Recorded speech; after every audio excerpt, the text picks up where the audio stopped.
இப்போ சிலருக்கு உணவு குழாயில் திடீர்னு ஒரு கட்டியோ வீக்கமோ ஏற்பட்டு இந்த உணவு விழுங்குவதில் அவங்களுக்கு ஒரு சிரமம் ஏற்பட்டு விடுகிறது.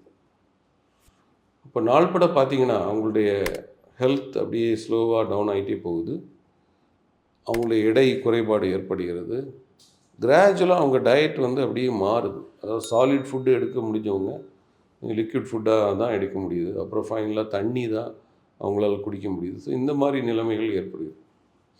ஸோ நிறைய பேருக்கு அதாவது வயது முதிர்ந்தவர்களுக்கு சிலருக்கு இந்த சுருக்கங்கள் வந்து கட்டியினால் ஏற்படுகிறது. சின்ன வயசில் இருக்கிறவங்களுக்கு இந்த ஈசோஃபேஜியல் ஸ்ட்ரிக்சர்ஸ், பினைன் ஸ்ட்ரிக்சர்ஸ் என்று நிறைய வேரியேஷன்ஸ் இருக்குது. அதில் பெப்டிக் ஸ்ட்ரிக்சர், இந்த அல்சர் டிசீஸ் மற்றும் ரிஃப்ளெக்ஸ்னால் ஏற்படக்கூடிய ஸ்ட்ரிக்சர்ஸ் இருக்குது. மற்றும் சில அமிலங்கள், ஆசிட் போன்றவற்றை ஒரு தவறுதலாக எடுத்து அருந்துவதன் மூலம் ஏற்படுகிற சுருக்கங்கள் இருக்கின்றன.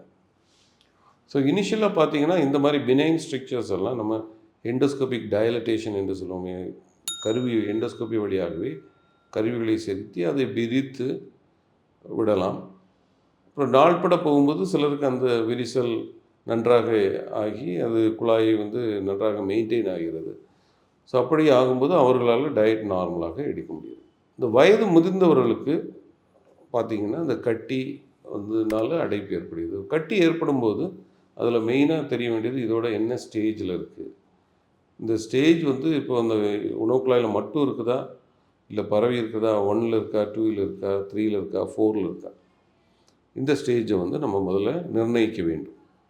ஸோ ஆரம்ப கட்டத்திலே கட்டி இருக்கிறது அப்படின்னா அதை வந்து அறுவை சிகிச்சை செய்து முழுவதுமாக அதை அகற்றி சிறு குடலை நம்ம செய்யலாம்.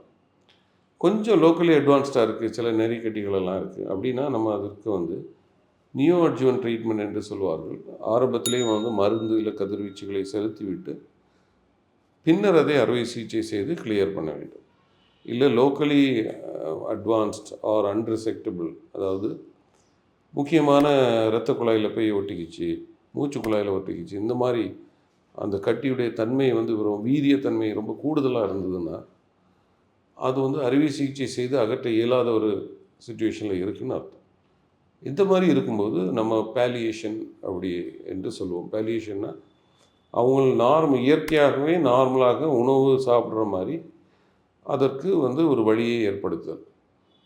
ஸோ இதற்கு தான் இப்போதைக்கு நவீனமாக வந்திருக்கிற ஒரு இதுதான் எண்டோஸ்கோபிக் ஸ்டெண்டிங் என்று சொல்லுவோம்.